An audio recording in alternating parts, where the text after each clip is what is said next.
Corona के इस दौर में त्रासदी की न जाने कितनी घटनाएं सामने आएंगी। हर गुजरते दिन के साथ लगता है बस अब और नहीं। ईश्वर इतना निर्दयी नहीं हो सकता, लेकिन बर्बादी की घटनाएं थमती नहीं। एक भी दिन ऐसा नहीं जाता जब दिल को झकझोरने वाली घटनाएं सामने ना आती हो। मेरठ के एक परिवार में 24 साल पहले दोहरी खुशी आई थी। परिवार में जुड़वां बच्चों ने जन्म लिया था। एक जैसी सूरत, एक जैसे हाव भाव। परिवार ने पूरे लाड से दोनों की परवरिश की। दोनों बच्चे जहां जाते लोगों की नजरें उन्हें देखकर ठहर जाती। दोनों एक जैसे कपड़े पहनते, एक साथ ही पढ़ाई की। करियर भी दोनों ने एक ही चुना। साथ साथ इंजीनियरिंग की पढ़ाई की और नौकरी भी एक साथ किया। 24 साल तक परिवार में ये दोनों खुशियां बिखेरते रहे। फिर कोरोना का दौर आया।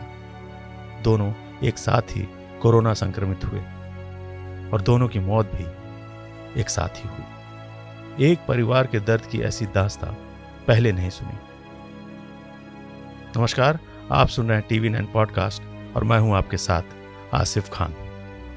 यह घटना मेरठ के ग्रेगरी परिवार की है। 23 अप्रैल 1997 को मेरठ में रहने वाले रेमंड राफेल के घर जुड़वां बच्चों ने जन्म लिया। दोनों के जन्म में सिर्फ 3 मिनट का अंतर था। दोनों बिल्कुल एक जैसे दिखते थे। एक का नाम रखा गया जोफ्रेड और दूसरे का नाम रॉल्फ्रेड।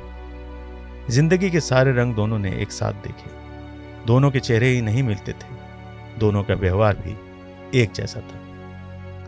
किसी के लिए भी दोनों में अंतर ढूंढना मुश्किल था।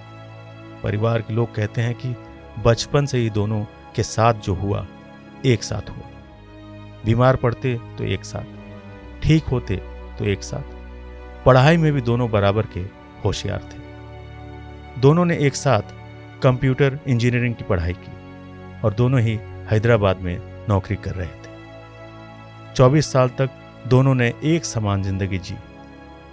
बीते 23 अप्रैल की बात है।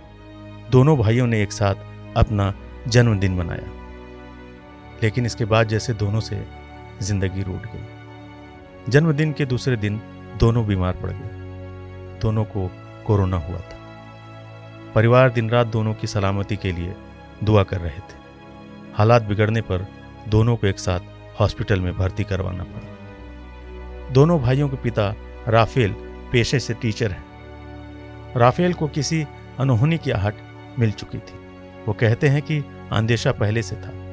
उन्हें पता था कि उनके बेटे आएंगे तो एक साथ और जाएंगे तो एक साथ। राफेल कहते हैं कि बचपन में जो भी एक को होता था, दूसरे को भी होता था। जन्म के साथ ही दोनों के साथ ऐसा था और पिछले हफ्ते वो घड़ी आ ही गई। दोनों ने कोरोना से लंबी लड़ाई लड़ी। आखिर में कुछ घंटों के अंतराल पर दोनों की मौत हो गई। 23 मई को पहले जोफ्रेड की मौत हुई। उसके कुछ घंटों बाद ही 14 मई को इलाज के दौरान रॉल्फ्रेड ने दम तोड़ दिया। ग्रेगरी परिवार एक झटके में बिखर गया। पिता राफेल ने बताया कि रॉल्फ्रेड ने अस्पताल से आखिरी बार अपनी मां को फोन किया था। उसने कहा था कि उसकी तबीयत में धीरे धीरे सुधार हो रहा है। उसने अपने भाई जोफ्रेड की तबीयत के बारे में पूछा। मां ने उसे झूठ बोल दिया। वो ये नहीं बोल पाई कि जोफ्रेड अब इस दुनिया में नहीं रहा। मां बोली कि जोफ्रेड को दिल्ली के एक अस्पताल में भेजा जा रहा है, लेकिन शायद उसे पता था। उसने मां से साफ कहा कि आप झूठ बोल रही हैं। इसके कुछ देर बाद ही रॉल्फ्रेड ने भी दम तोड़ दिया। ग्रेगरी परिवार की खुशियां एक पल में राख हो गई। सारी उम्मीदें एक पल में खत्म हो गई। उनके दोनों बच्चों ने एक साथ जिंदगी देखी और एक साथ मौत भी।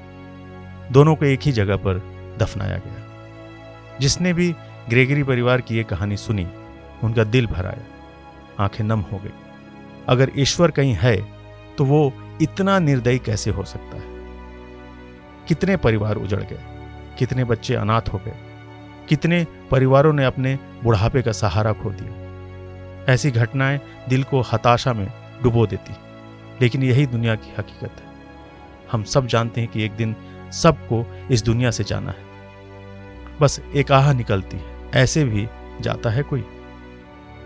इस मुश्किल दौर में अपना बेहद ख्याल रखिएगा। आपकी सलामती की हम दुआ करते हैं। अपना बहुत ख्याल रखिए। जल्द मिलेंगे एक नए पॉडकास्ट के साथ। तब तक के लिए नमस्कार।